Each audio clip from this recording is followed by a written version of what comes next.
Timestamp August 16th, 2013. The following audio clips were selected from over 160 hours of reel-to-reel tape found in the residence of the late Dr. Warren Vidic following his murder in December 2012. According to labels on the tape's canisters, these recordings were made over a 14-month period between 1980 and 1981 without the consent of their primary subject, Mrs. Eileen Bach, a colleague of Dr. Vidic's and the originator of Abstergo's surrogate initiative. Mrs. Bach is now deceased. It should be stated unequivocally that Dr. Vidic made these recordings illegally and of his own volition using wiretaps and hidden microphones. Abstergo Industries had no knowledge of his actions and disavows any responsibility for them. And we're live.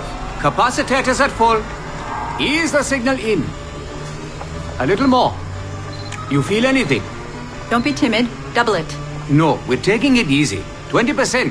30. Eileen, go easy. We're 6 past yesterday. And boost the inputs. Too risky. Not if we split the I/O signals. 25%. Ease up.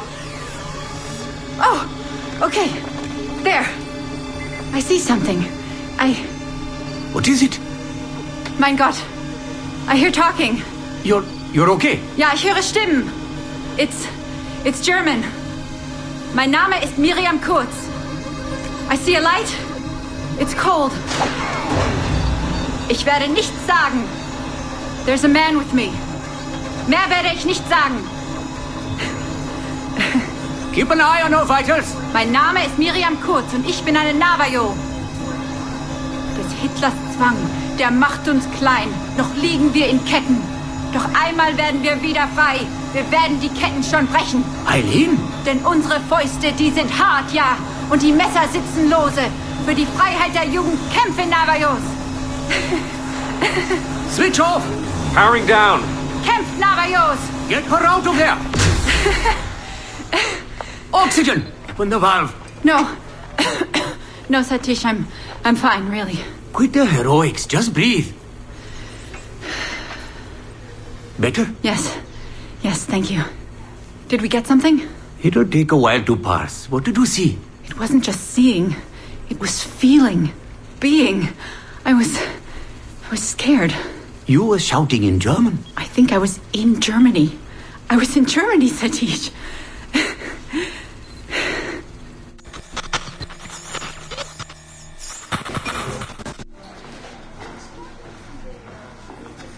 Good morning. Well rested? Exhausted. Yesterday was an incredible find. Seems so. What did it feel like? It's foggy, but I relived the memories of a young German woman. Early 20s, I think. A man was interrogating me, looming over me and asking questions. He was shouting, but I was shouting back. And then this poem just came out, like a chant. Fascinating. I'm eager for you to hear the tape. Is it ready? Yes, we transliterated the data onto an audio file.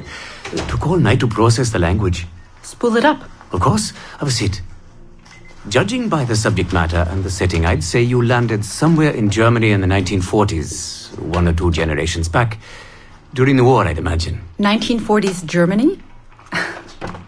That would be Miriam Kurtz, my ex-husband's mother. So she's not related to you in any way? God, I hope not. I'd hate to find out my ex-husband is also my brother. Well, if it was Miriam Kurtz, then we hit a home run. You tapped into someone else's bloodline entirely. Should we celebrate? We'll listen first. Surrogate Initiative, Test Session 23, July 29th, 1980. Host, Eileen Bach. DNA sample SB1970. It's a little garbled at first. This is you settling into the memory.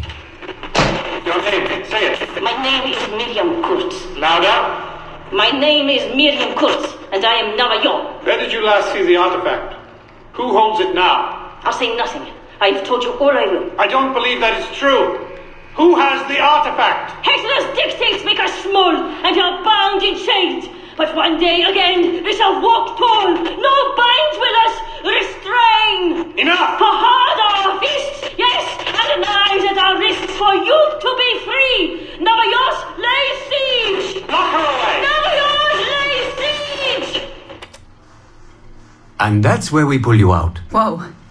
What would it take to get a visual render of all that? months, unfortunately. It took 13 hours just to process the audio. Visual takes much longer. But Vidic is able to record audio and visual in real time. How does he do it? His subjects are exploring their own genetic memories. That requires much less processing power. Hold on, sorry. Eileen here. Hello. You have 10 o'clock in Lillian's office. It's 10:13 now. Oh, shit. I'm sorry. Tell her I'll be right there. And tell her we have some good news. No problem. You in trouble? The monthly progress report. I'm trying to be honest about our progress, but no matter how much I polish our facts, Warren Vidic swoops in, promising the moon for pennies, and gets 10 times the funding for his Animus project. Well, we are using his Animus technology. He's the foundation. We are the skyscraper. Which is why he should be a tech lead, not a project director. Good work, Satish.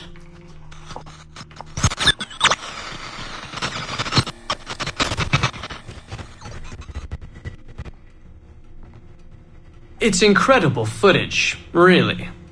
Clear and vivid. And the subject was synced for a full 62 minutes. Came out speaking French after his last session. Passably fluent. And with full recall of everything he'd gone through.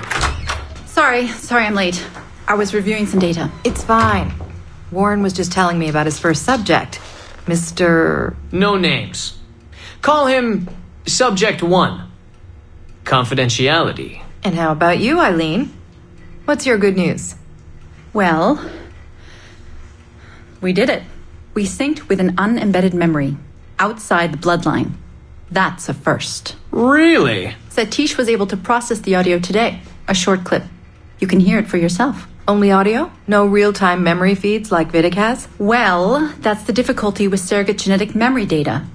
Because I'm viewing memories not embedded in my own DNA, we can't rely on my cognitive faculties to help me process the signal. All we can do is record the raw data and transliterate it later. Hold on. You're running this experiment on yourself? I am. It's going well. I don't like the sound of that. Look, the sample I'm using, the DNA comes from my own son. It's safer this way. Ah, good thinking. 50% of my son's DNA is also mine, which reduces the danger by a huge margin. Meaning, I can now explore the memories of people who aren't directly related to me on his father's side. But for brief periods of time, I imagine. Right. Just a minute or two so far, but we're getting there. Come by the lab and listen for yourself. I will, when I have a moment. Unfortunately, work beckons. Ladies? That man is colder than a San Francisco summer. Stay focused, Eileen. You both have important work to do. Obviously. But my work requires his Animus technology. I feel a little caged in. That's collaboration, Eileen. It's how science works. I shouldn't have to remind you. I know. I'm just tired. Stop by and see us today. We have a lot to share. If not today, then this week sometime. Thank you.